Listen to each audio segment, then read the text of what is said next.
दोस्तों, ये है हमारे टेलीग्राम चैनल के कुछ स्क्रीनशॉट्स। लेकिन ये सिर्फ स्क्रीनशॉट नहीं है। अगर आप इसको जूम करके देखेंगे तो ये हैं सवाल, ढेर सारे सवाल। कल रात में मैंने अपने टेलीग्राम चैनल पे एक मैसेज डाला था सारे एस्पिरेंट्स को कि आज की रात सोने जाने से पहले मुझे आप अपनी सारी प्रॉब्लम्स बता दीजिए कि जो आप फेस कर रहे हैं इस यूपीएससी प्रिपरेशन में 2026 के लिए। तो इतने सारे मैसेजेस हमारे पास आ गए। आई एम श्योर कि इन सवालों में आपका भी सवाल एक मिसिंग है। देखिए, बच्चे कह रहे हैं कि how much should be covered on daily basis, हम नोट्स कैसे प्रिपेयर करें, हिस्ट्री को कैसे पढ़ें अच्छे से, टाइम मैनेजमेंट कैसे करें, आंसर राइटिंग कैसे करें, रिवीजन नहीं हो पा रहा है। ये सारी की सारी प्रॉब्लम्स जो हैं आई टोटली अंडरस्टैंड इस फेज में आती है। इसीलिए मैंने आपके लिए एक ब्रॉड टाइम टेबल सेट कर दिया है और हमेशा की तरह नया महीना शुरू होने से पहले हम लोग स्ट्रैटेजी वीडियोस देकर आते हैं ताकि आप अपने फ्रेश महीने को एक अच्छी किक और अच्छा स्टार्ट दे सकें। सो कैसे हम यूपीएससी की प्रिपरेशन स्टार्ट करें फ्रॉम अगस्त टिल प्रीलिम्स 2026। ये 10 महीने में आपको क्या फॉलो करना है, किस तरीके से फॉलो करना है, कौन से सब्जेक्ट को पहले पढ़ना है, ये सब हम लोग डिस्कस कर लेंगे। Alright, so before we should start ahead, I would request you to kindly subscribe this channel, क्योंकि जितना आप हमसे कनेक्टेड रहेंगे उतना ज़्यादा हम अपने वीडियोस के माध्यम से आपको हेल्प करते रहेंगे, आपको सपोर्ट करते रहेंगे। अलग अलग तरीके की एनालिसिस हो गई, टॉपर स्टॉक हो गए, स्ट्रैटेजी वीडियोस हो गई, फ्री मटेरियल्स हो गए। Alright, so you can subscribe and share this with your friends and your Telegram channel. पूरे जर्नी को for the next 10 months we have divided into 4 to 5 phases में। पहला फेज जो आता है वो हमारा आता है अगस्त से अक्टूबर में, अगस्त सितंबर अक्टूबर, जो कि कुल मिला के 92 डेज का बनता है। इस 92 डेज में मैं आपसे बेयर मिनिमम एक्सपेक्ट करता हूं कि आप 8 घंटे देना ही देना, 8 आवर्स की सिटिंग हमें देना है अगर आप फुल टाइम तैयारी कर रही हो। और अगर आप वर्किंग प्रोफेशनल हो या कॉलेज में हो तो मैं आपसे बेयर मिनिमम 4 to 5 आवर मांग रहा हूं, चाहिए ही चाहिए, 100% चाहिए। ठीक, नाउ 736 आवर्स। फिर आप देखेंगे सेकेंड फेज में हमारा नवंबर दिसंबर है जहां पे 61 डेज मिल रहे हैं हमें। फिर उसके बाद हमारे फेज 3 है जहां 59 डेज हमें मिल रहे हैं। ओके, सो इस पूरे ड्यूरेशन में आपको जो ये वाला ड्यूरेशन है प्रीलिम्स मोड ऑन, मार्च से मई वाला, यहां पर अब आपको बेयर मिनिमम 10 घंटे देने हैं। 10 घंटे तो देने हो। जितने भी वर्किंग प्रोफेशनल या कॉलेज वाले हैं उनसे हम एक्सपेक्ट करेंगे 6 से 7 घंटे देने के लिए जरूर देना है आपको इस टाइम में, इस फेज में, क्योंकि डिमांड है इस चीज की। ठीक है, तो हमने इस पांचों फेज को डिवाइड कर दिया। ये टोटल नंबर ऑफ आवर्स हैं जो कि डेडिकेशन के साथ देने ही देने हैं। बिल्कुल अब टाइम वेस्ट नहीं करना, क्योंकि ये जो वक्त है आपको शायद सीरियस ना लगे, लेकिन ये जो वक्त है ना, ये 5 महीने का, अगस्त से लेकर पूरा का पूरा दिसंबर तक, one of the most important है। इसमें तुमने अगर जान लगा दिया तो आप ये लगा लीजिए कि आपका प्री जो है वो बहुत अच्छे तरीके से क्लियर हो रहा है, क्योंकि आप टेंशन फ्री रहेंगे, आपके पास कोई बैगेज नहीं रहेगा, कोई एंग्जाइटी नहीं रहेगी, आपका थोड़ा बहुत कंटेंट ऑलरेडी प्रिपेयर्ड रहेगा।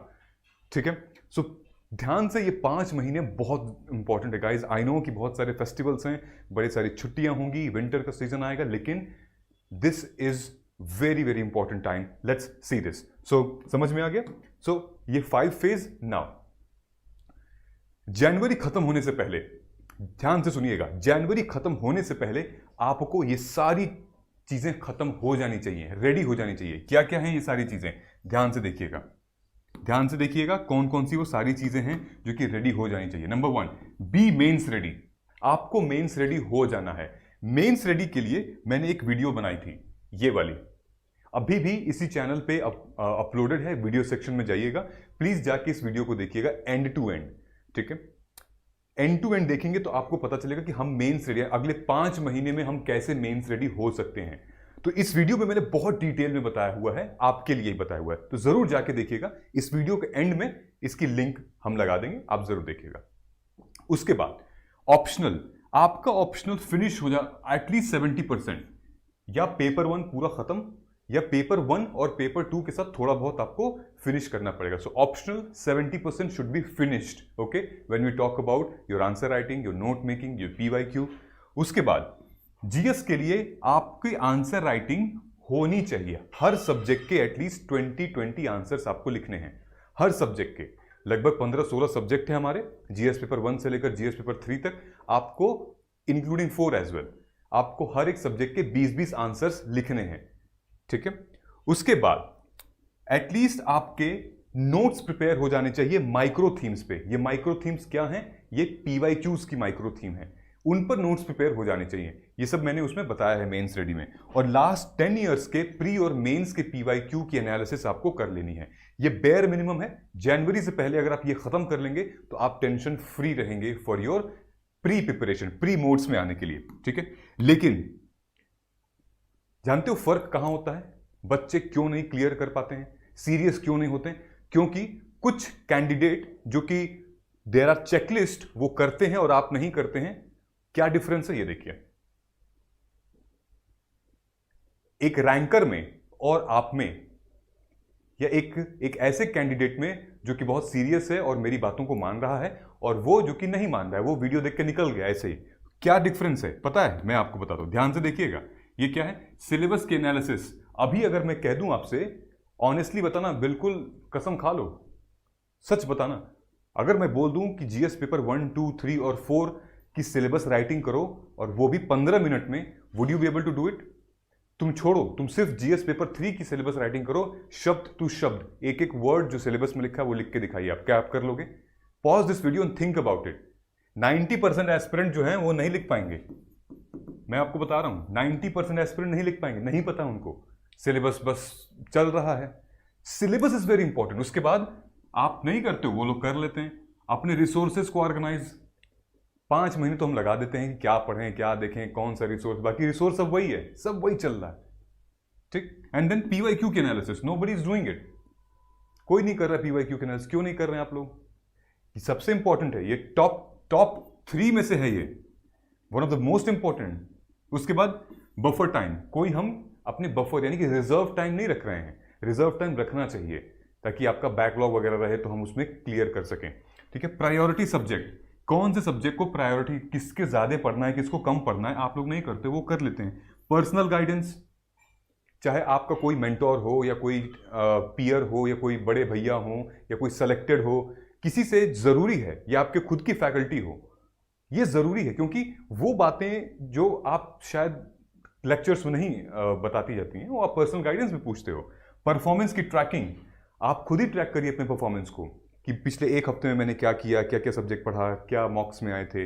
Then fix time to watch videos, don't watch every video, and if you are watching videos, fix your time कि इस टाइम पे देखना है, इस टाइम पे ये मेरे को करंट अफेयर्स देखना है, ठीक है। आपका सोने उठने का टाइम सेट होना चाहिए और आपका कम्युनिटी लर्निंग मतलब पीयर लर्निंग होनी चाहिए। ये सब देखिए आप नहीं कर रहे हैं, ठीक है, और ये लोग करते हैं और इनको काफी एडवांटेज मिलता है। लेकिन there is a good news for you, there is a good news, and specifically क्योंकि अब हमारा एक बहुत बड़ा फेस्टिवल आने वाला है, Rakshabandhan, and we at Margdarshan IAS this time we are giving 20% discount on our Margdarshan assessment and guidance program. लेकिन रुकिए, ये किसके लिए है? ये उनके लिए है जो कि विमेन कैंडिडेट हैं, जो महिलाएं हैं, क्योंकि रक्षाबंधन तो ये हमारी तरफ से, क्योंकि आप लोग हमें भैया बुलाती हैं, तो हमारी इस बड़े भाई की तरफ से आप लोगों को only for women candidate you can save 4000 on Rakshabandhan. You can ask your brother to get yourself enrolled in our mentorship program because we are giving this offer कि आप यूपीएससी की प्रिपरेशन स्टार्ट कर सकें and you will get 20% discount. मैं आपको code बताऊंगा कौन सा कोड यूज करना है, उस कोड को आप यूज करिए, नीचे भी आपको टिकर में चल रहा होगा, उस कोड को आप यूज करिए UPSC 2026 and get 20% discount on our Margdarshan assessment and guidance program. So ये प्रोग्राम 2 हिस्सों में डिवाइड होता है, एक असेसमेंट है और एक गाइडेंस है। Assessment about your performance, answer writing का, पीवाईक्यू का, जो तुम पढ़ रहे हो, ठीक है, एंड गाइडेंस में हमारा पीवाईक्यू की एनालिसिस है, फिर सिलेबस की एनालिसिस है, प्री एंड मेंस की एनालिसिस है, 1-to-1 है, दोनों इसमें इंक्लूडेड है, ठीक है। So along with this we are giving you free this thing. What is this? This is UPSC syllabus micro themes, micro theme हम आपको फ्री दे रहे हैं हमारे टेलीग्राम चैनल पे, आप चले जाइएगा आपको मिल जाएगा, ठीक है। इसके साथ साथ और क्या है, यही है, ये हमारा माइक्रो थीम है। माइक्रो थीम में अगर आप ध्यान से देखेंगे तो इकोनॉमिक ज्योग्राफी है, एक एक टॉपिक को डिटेल में दिया गया है, एक एक टॉपिक को, ताकि ये इसलिए नहीं है कि आप इसमें बैठ के नोट्स बनाएंगे, ये इसलिए है, ये चेकलिस्ट है ताकि आप कोई टॉपिक भूले ना, ठीक है, कोई टॉपिक भूले ना। Physical geography, general geography, origin of earth, ये पूरा है। उसके बाद geomorphology, sources of information, direct seismic wave, body wave, surface wave, then internal structure of earth, crust, lithosphere, mantle, ये सब पे टिक करते जाना है, ये तुमने कवर किया नहीं किया। ऐसे ही पूरे सब्जेक्ट्स का हमने बना रखा है, आप ले जाइएगा। ये कोर्स के साथ, अभी प्रोग्राम के साथ फ्री है, ये मैं वैसे भी टेलीग्राम पे भेज दूंगा। दूसरी चीज, अगर आप इस प्रोग्राम में एनरोल कर रही हैं तो आपको ये पीवाईक्यू फर्स्ट बुक्स लेटर, जो हमारे 11 साल के मेंस की पीवाईक्यू की इन डेप्थ एनालिसिस हमने की है, वो फ्री है। इसमें हर एक ई बुक आपको मिलेगी, ये मटेरियल आपको मिलेगा। मटेरियल के लिए बिल्कुल फिक्र मत कीजिए, material will be given exam oriented and syllabus oriented, this is absolutely free, okay. 1-to-1 guidance you will be getting, the way I am guiding these candidates and they are already selected, ये selected लोग हैं already, और writing mains मैं इनको भी guide कर रहा हूं सिमिलर पैटर्न पे 1-to-1 में आपके साथ भी होगा। So what are the things included in this program? We have our daily, weekly, monthly target, okay. Then PYQ अभी मेंस का चल रहा है तो मेंस की एनालिसिस होगी, प्री के टाइम पे प्री के एनालिसिस के लेक्चर्स होंगे, देन टेस्ट सीरीज है, note making, answer writing, then PDF सबकी मिलेगी आपको, and then 1-to-1 personalise guidance by मी।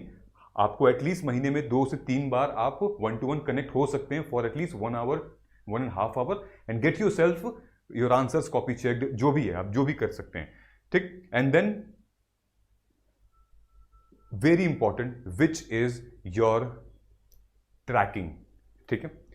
ये हो गया, ये देखिए, these are the students who have already joined, काफी टाइम से जुड़े हुए हैं, and then I want to see you here, okay, so all the best। चलो, ये पूरा का पूरा प्रोग्राम है, जो कोड आपको यूज करना है वो इसी प्रोग्राम में, MAGP यूपीएससी 2026। एंड भाई, अगर आप एक ब्रदर हैं, अपनी सिस्टर को देना चाहते हैं कोई तोहफा, तो इससे बढ़िया तोहफा कोई नहीं है। और अगर आप एक सिस्टर हैं तो आप अपने ब्रदर से कह सकती हैं कि भाई ये इससे बढ़िया तोहफा मुझे को तू दिला दे, रहने दे, मेरे को नहीं चाहिए वो सोने और कंगन, ये सब मैं कमा लूंगी, खरीद लूंगी, मेरे को डेयरी मिल्क नहीं चाहिए, मेरे को ये नहीं चाहिए। दिस इज वेरी इंपॉर्टेंट, ठीक है। सो चलिए, इंपॉर्टेंट यहां पर क्या है कि हम अपने पूरे शेड्यूल को सब्जेक्ट्स को वेटेज वाइज डिवाइड करते हैं। आपको पता ही होगा ना कि ये वीकली शेड्यूल है और ये मार्क्स एंड वेटेज है। मतलब कि जीएस का जो पोर्शन है ओवरऑल मेंस में 1000 मार्क्स का है, ठीक है। जो ऑप्शनल का पोर्शन है वो 500 मार्क्स का है, एसे 250 मार्क्स का आता है, और क्वालिफाइंग पेपर 25% उसका है, इंटरव्यू 275 मार्क्स का है। तो वेटेज के हिसाब से हम इनको टाइम देंगे, यानी कि 1000 मार्क्स का है तो यार हम वीकडेज में तो पढ़ेंगे ही पढ़ेंगे, ऑप्शनल जो है वो हमारे वीकेंड पे हम पढ़ सकते हैं। मैंने टाइम टेबल भी ऐसे ही बनाया है। और रही बात ऐसे की, तो हम उसको मंथली कर लेंगे, ठीक है। मंथ के एंड में आप 2-3 ऐसे लिखिए, फिर उस मंथ के एंड में 2-3 ऐसे लिखिए, फिर मंथ के एंड में 2-3 ऐसे लिखिए, टॉपिक वाइज, ठीक। फिर उसके बाद क्वालिफाइंग पेपर हो गया, ये आप चाहे ये हो गया चाहे सीसेट हो गया, आप इसको कर सकते हैं क्वार्टरली। फॉर एग्जांपल, आप अब से 3 महीने बाद आप नवंबर में सीसेट को लगभग शुरू करिए, ठीक। आप अभी भी कर सकते हैं, अगर आपका वीक है तो सीसेट पार्ट बिल्कुल कर सकते हैं, आप वीकेंड पे वो स्टार्ट कर सकते हैं। देन इंटरव्यू मेंस के बाद। सो इसको कहते हैं वेटेज, सब्जेक्ट वाइज वेटेज को हम कहां ध्यान दें। अच्छा, इसमें भी इंपॉर्टेंट है कि 1000 में से 1000 मार्क्स में से किस सब्जेक्ट से ज्यादा आते हैं, ठीक है। जो मैंने मेंस रेडी प्रोग्राम में उसमें बताया हुआ है, जैसे कि पॉलिटी, सोसाइटी, ज्योग्राफी, ये सब काफी क्वेश्चंस आते हैं, तो हम उनको प्रायोरिटी करेंगे। इसको ध्यान से देखिएगा, ये हमने बहुत माइक्रो बनाया आपके लिए। तो क्या करना है कि ये मंथ है, ये जीएस सब्जेक्ट वाइज वीकडेज में है, ये ऑप्शनल है वीकेंड में, और वो डेली टास्क है, ठीक है।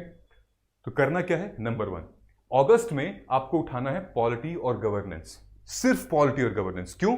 क्योंकि आपको 1 महीने में 22 दिन मिलेंगे, ठीक। क्योंकि बाकी का जो वीकेंड में टाइम है वो आप पढ़ेंगे ऑप्शनल का पेपर 1, ठीक। वीकेंड में आप टाइम देंगे ऑप्शनल को। 22 दिन के अंदर आप इजीली पॉलिटी और गवर्नेंस को फिनिश कर सकते हैं, अगर आप 7 to 8 आवर्स पढ़ रहे हैं तो, ठीक है। इजीली फिनिश कर सकते हैं आप पॉलिटी एंड गवर्नेंस, ठीक। और इसी के साथ साथ आपको क्या करना है, डेली न्यूज़पेपर की रीडिंग से अच्छा पहले आप एनालिसिस की वीडियोस देखिए यूट्यूब पे, उसके बाद फिर एक आध हफ्ते बाद फिर खुद से पढ़िएगा। उसके साथ आपको 2 मेंस के आंसर्स लिखने हैं डेली, प्लस लगभग 15 से 20 एमसीक्यूज प्रैक्टिस करने हैं प्री के। तो इससे आपकी इंटीग्रेटेड प्रिपरेशन होने लगेगी। कौन से सब्जेक्ट की? सेम सब्जेक्ट की, ठीक है। उसके बाद फिर आपको सितंबर में स्टार्ट करना है इकोनॉमी एंड एग्रीकल्चर। अगर आप ध्यान देंगे, मैंने कोई पेपर वाइज नहीं सेट किया है, मैंने ग्रुप सेट किया है। ग्रुप यानी कि एक सब्जेक्ट जो है दूसरे सब्जेक्ट का कॉम्प्लीमेंट बनेगा, तो वहां पे आपका लोड कम हो जाएगा। जैसे पॉलिटी गवर्नेंस साथ में पढ़ेंगे तो आपका काफी कुछ कवर हो जाएगा, ठीक है। गवर्नेंस में समझने में प्रॉब्लम नहीं आएगी, ठीक। उसके बाद फिर हमारा आ जाएगा economy and agriculture, they are both interlinked, ठीक। पेपर 1 अभी भी हम मॉडल कर रहे हैं, सेम चीज आप यहां करते रहेंगे। अक्टूबर में हम ज्योग्राफी और डीएम, ज्योग्राफी अब कितना भी पढ़ लें, अगर आपने डिजास्टर मैनेजमेंट नहीं पढ़ा है तो हमारा यूपीएससी प्रिपरेशन अधूरी रहेगी, ठीक है। ज्योग्राफी पढ़ लीजिए तो डिजास्टर मैनेजमेंट यूं खत्म हो जाएगा। 4-5 दिन का काम है, लेकिन आपने इसको तोड़ दिया, अलग अलग कर दिया, तो फिर आपको फिर से रिवाइज करना पड़ेगा अपना नोट्स वगैरह ज्योग्राफी का। तो आप ज्योग्राफी और डीएम एक साथ पढ़िए और पूरे अक्टूबर में आप इसको करिए, बाकी सब सेम है। नवंबर में आप सोशल जस्टिस और इंडियन सोसाइटी एक साथ पढ़ेंगे। बहुत सारी चीजें ओवरलैप करती हैं। पावर्टी इसमें भी है, सेल्फ हेल्प ग्रुप इसमें भी है, माइक्रो फाइनेंसिंग इसमें भी है, हंगर इसमें भी है, ठीक है, विमेन इश्यूज इसमें भी है, ठीक। आपको सेम चीज करना है, ऑलराइट। उसके बाद दिसंबर में हम हिस्ट्री स्टार्ट करेंगे। और ध्यान से देखोगे आप, यहां मैंने एस्से लिखा है। क्यों? क्योंकि जब तक तुम सोसाइटी, जस्टिस और हिस्ट्री ये सब नहीं पढ़ लोगे तो एस्से तुम लिखना थोड़ा सा चैलेंजिंग रहेगा। तो ये सब करने के बाद दिसंबर में हम एस्से भी लिखेंगे, ठीक है। ये हमारा हो गया, ये सेम रहेगा। उसके बाद जनवरी में ethics, international relations and security. जहां जहां इंटरनेशनल रिलेशंस आएगा वहां सिक्योरिटी आएगी, क्योंकि ये दोनों एक दूसरे से कॉम्प्लीमेंट होते हैं। उसके बाद हमने रखा है, फरवरी में रखा है एनवायरनमेंट और साइंस एंड टेक को। ये जब आप पढ़ोगे तो ये आप ज्यादातर प्री ओरिएंटेड पढ़ोगे, ठीक है। प्री ओरिएंटेड इसमें ज्यादा पढ़ोगे क्योंकि प्री में इसका लेवल जो है वो काफी ज्यादा है। मेंस में भी है, लेकिन मेंस में चलो आप थोड़ा टाइम मिल जाएगा प्री के बाद, लेकिन ये प्री ओरिएंटेड पढ़ोगे तब तक तो हमारी मैगजीन भी आ जाएगी, पूरे साल का करंट अफेयर भी आ जाएगा और पीटीज भी आने लगेंगी। तो आपको इनके करंट अफेयर यहां से पढ़ना चालू कर देंगे, ठीक है। तो एनवायरनमेंट और साइंस एंड टेक आप फरवरी में स्टार्ट कर सकते हैं, ओके।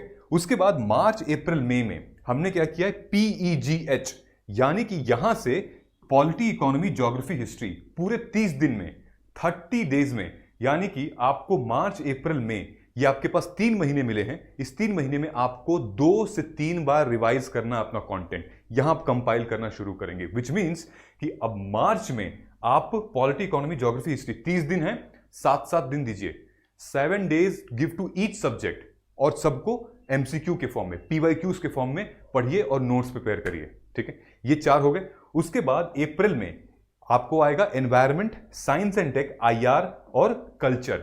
ये पढ़िएगा आप, क्योंकि एग्जाम से जितना पहले आप इन कंटेंट को पढ़ेंगे उतना ज्यादा आपके लिए रिटेन करने में अच्छा होगा, क्योंकि ये वो सब्जेक्ट हैं जो कि करंट अफेयर लोडेड होते हैं। ऑलराइट गाइस, और वीकेंड में आपको क्या करना है, लगभग फरवरी से वीकेंड में आप सीसैट पे शिफ्ट हो जाएंगे और ये खत्म नहीं होगा जब तक प्रीलिम्स खत्म नहीं होगा। और यहां पर डेली में एमसीक्यू और पीवाईक्यू की टेस्ट हम चलते रहेंगे, ठीक है। सो आई होप ये अंडरस्टैंड आप समझ गए होंगे। मई में इन दोनों को हम रिवाइज करेंगे। जहां पर मार्च में हमें 7 दिन मिल रहे थे एक सब्जेक्ट को, वहीं मई में एक सब्जेक्ट को आप 2 से 3 दिन दे सकते हैं।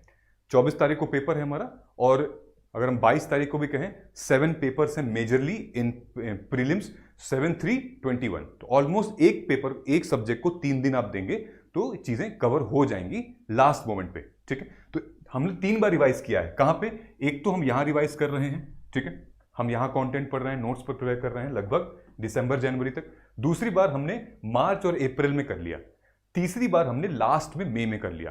तो 3 लेवल का ये रिवीजन है और ये बहुत जरूरी है आपके इस प्रिपरेशन में। ऑलराइट गाइस, तो आई होप कि ये थोड़ी समझ में आपको आ गई होगी। सब्जेक्ट वाइज अप्रोच क्या होगी, एक सब्जेक्ट को हम कैसे अप्रोच करेंगे, ध्यान से देखिए, इसका स्क्रीनशॉट भी आप ले सकते हैं। कोई भी जीएस सब्जेक्ट है, लेट्स से पॉलिटी या इकोनॉमी, आपका जब रीडिंग खत्म हो गया है, बेयर मिनिमम पहले रीडिंग में समझ में आ गया, बहुत अच्छा, नहीं समझ में आया एक रीडिंग और ले लो यार, बिना अब कॉन्फिडेंस आए आप नोट्स मत बनाना, ठीक है, वरना वेस्ट ऑफ टाइम है। आप रीडिंग ले ली, उसके बाद आप मेंस और प्री के पीवाईक्यू देखिए, मैं आपको दिखाऊंगा कैसे देखना है। मेंस और प्री के पीवाईक्यू देखिए उसी सब्जेक्ट के उसी टॉपिक पे, ठीक। उसके बाद फिर आप नोट्स बनाइए, देखिए फिर आपके नोट्स जो है वो टारगेटेड होंगे, क्योंकि आपके नोट्स जो हैं वो पहले इससे हैं, में जो क्वेश्चंस आ चुके हैं उसके बेसिस पे, प्लस आपको सिलेबस से इंटरलिंक करना है, बस तब जाकर ये करंट अफेयर का रोल आएगा कि जो भी हमने नोट्स प्रिपेयर किया है अपने स्टैटिक पोर्शन पे, अब देखते हैं भाई करंट क्या पूछा है उसमें, चलो चिपका देते हैं, अपलोड कर देते हैं। एक ब्लैंक शीट आप छोड़ सकते हैं किसी बड़े टॉपिक के बाद। आंसर राइटिंग, तब हम आंसर राइटिंग कर सकते हैं। तो फॉर एग्जांपल ये जो एक सब्जेक्ट है इसका फ्लो ऐसे रहेगा, and then revise, understood. This should be the ideal approach. In case अगर आप कोई और अप्रोच आपकी काम कर रही है, प्लीज कंटिन्यू दैट, ठीक है। फॉर एग्जाम्पल जैसे कि यूपीएससी जीएस पेपर 3 का सिलेबस है Indian economy issues related to planning, mobilisation, resources, growth, development and employment, ठीक है। तो ये क्वेश्चन कैसे पूछ रहा है मेंस में, ध्यान से देखेंगे आप, ये यूपीएससी मेंस के पीवाईक्यू की माइक्रो थीम है। तो 2014 से लेकर 2021 तक इन लोगों ने क्वेश्चन पूछा है ग्रोथ एंड डेवलपमेंट से। यूपीएससी मेंस में ग्रोथ एंड डेवलपमेंट से क्वेश्चन पूछा है। क्या क्वेश्चन पूछा है कि वी शेप इकोनॉमी रिकवरी के रीजंस क्या क्या होते हैं। इन्होंने पूछा है जॉबलेस ग्रोथ इन इंडिया, क्या पूछा है, nature of economic growth in India in the recent times is often describe as jobless growth, क्या होता है जॉबलेस ग्रोथ। फिर पूछा इन्होंने जीडीपी ग्रोथ और इन्फ्लेशन, ध्यान देखिएगा, do you agree with the view that study growth of GDP and low inflation have left Indian economy in good shape. और इन्फ्लेशन से ही रिलेटेड प्री में क्वेश्चंस पूछते हैं, जैसे कि अगर आरबीआई अपना रेपो रेट कम करती है या बढ़ाती है तो इन्फ्लेशन पर क्या असर पड़ेगा, या इन्फ्लेशन पर कंज्यूमर के इन्फ्लेशन पे या बैंक के ऊपर क्या असर पड़ेगा, या फिर अगर आरबीआई अपने मॉनेटरी पॉलिसी, जो मॉनेटरी टूल्स हैं, मॉनेटरी पॉलिसी टूल्स हैं, उनको यूज करती है रेपो रेट कम करने के लिए या फिर मार्केट में मनी की सप्लाई बढ़ाने के लिए, तो इन्फ्लेशन पे क्या असर आएगा। ऐसे क्वेश्चंस प्री में पूछे जाते हैं, ठीक है। सो अब आपको यहां पे करना है इंपॉर्टेंट। अब देखिए ये सारी चीजें क्यों कर रहे हैं हम लोग, क्योंकि यार बहुत टफ कंपटीशन है, बहुत ज्यादा टफ कंपटीशन है। कैसे, ध्यान से देखिएगा, ये स्क्रीन देख रहे हैं आप, ये स्क्रीन है नो योर रियल कॉम्पिटिटर। ये ऐसी एनालिसिस है कि आपके आंखें खोल देंगी। जैसे कि ये जो रिजल्ट आया था यूपीएससी सीएससी 2024 का, अभी फाइनल रिजल्ट जो आया है जिसमें शक्ति दुबे रैंक्ड 1, तो अगर आप ध्यान देखेंगे तो टॉप 25 कैंडिडेट जो हैं, टॉप 25 सिलेक्टेड कैंडिडेट्स में से 13 कैंडिडेट्स ऐसे हैं जो कि ऑलरेडी सिलेक्टेड थे। 13 कैंडिडेट ऐसे थे जो ऑलरेडी सिलेक्टेड थे। मतलब देख रहे हो आपका कंपटीशन किससे है, ऑलरेडी वो एग्जाम निकाल चुके हैं। टॉप 100 में से 34 कैंडिडेट ऐसे हैं जो कि ऑलरेडी सिलेक्टेड हैं। 100 में से 34%, आप आंकड़े देख रहे हैं, 34% of the people already selected. ये तो वो हैं सिलेक्टेड हैं, लेकिन सोचिए जिनका इस वाले में इंटरव्यू में नहीं हुआ होगा, इस वाले में जिनका मेंस में नहीं हुआ होगा, ठीक है, वो लोग भी तो आएंगे ना आपके साथ एग्जाम देने। वो तो प्रिपेयर्ड बैठे हैं, वो आंसर राइटिंग करके बैठे हैं, वो रियल एग्जाम दे के बैठे हैं आपके साथ। आप 2026 में एग्जाम देंगे। अब देखिए ये कंपटीशन का लेवल जो है बहुत इंपॉर्टेंट है, लेकिन इन सब चीजों को हमें एक अच्छे टाइम मैनेजमेंट से क्रिएट किया जा सकता है, अच्छा कंट्रोल किया जा सकता है। तो कैसे कंट्रोल करेंगे हम टाइम को, हमारे पास तो कोई दिव्य शक्ति है नहीं कि ऐसे कर देंगे, ऐसे कर देंगे या ऐसे कर देंगे तो टाइम को कंट्रोल हो जाएगा, कर लो दुनिया मुट्ठी में, ऐसे तो होता नहीं है। लेकिन हाँ, प्रैक्टिस होती है कि टाइम को कैसे कंट्रोल किया जा सकता है। Number 1, last week, current week, next week, ये क्या है, ये है कि आप कैसे अपने शेड्यूल को कंट्रोल में कर सकते हो। मतलब कि जो हमारा करंट वीक है वो बहुत इंपॉर्टेंट है दोस्तों, ये जो हमारा आज है वो बहुत इंपॉर्टेंट है। देखो तुम आज भले 6 महीने, 2 साल, 10 साल, 10 दिन की प्लानिंग तुम बना लो, लेकिन if you are not doing your actual work today, then there is waste of planning.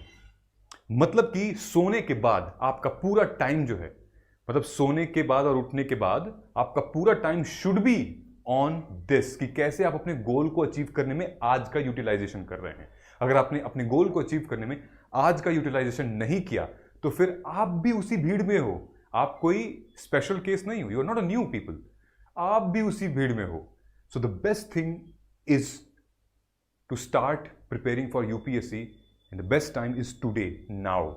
You have to start. यानी कि करंट वीक में आपको एग्जीक्यूट करना है, सिर्फ एग्जीक्यूट करना है, डोंट थिंक अबाउट इट, ठीक है? यानी कि पुराना आपको रिवाइज करना है, आपको करंट वीक में जो टास्क दिया है वो एग्जीक्यूट करना है, और नेक्स्ट वीक का आपको प्लान करना है। ये 3 चीज अगर आप करंट वीक में करेंगे तो आप अपने समय को कंट्रोल में कर सकते हैं और प्रोकास्टिनेट नहीं होगा। आप सोचिए, समझिए, ध्यान दीजिए, आज बहुत इंपॉर्टेंट है। हमने अपने सेट किए हुए टाइम टेबल में आज क्या किया है? अगर आज नहीं कर पाए तो फिर वेस्ट है। You are not somebody who is different, you are the part of the भीड़।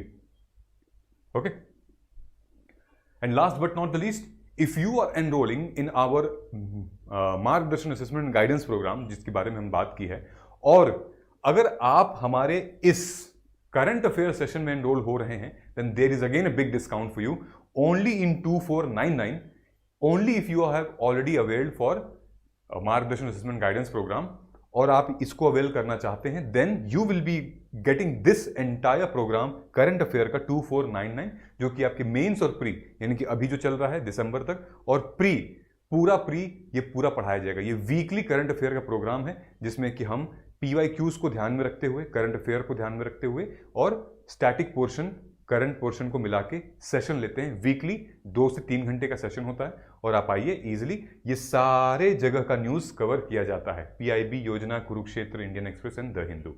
ओके, हर चीज का डिस्क्रिप्शन बॉक्स में लिंक दिया हुआ है, कमेंट सेक्शन में आप जाइए और खुद को एनरोल करिए। मिलते हैं हम लोग अगले वीडियो में, तब तक thank you so much guys. जय हिंद, जय भारत।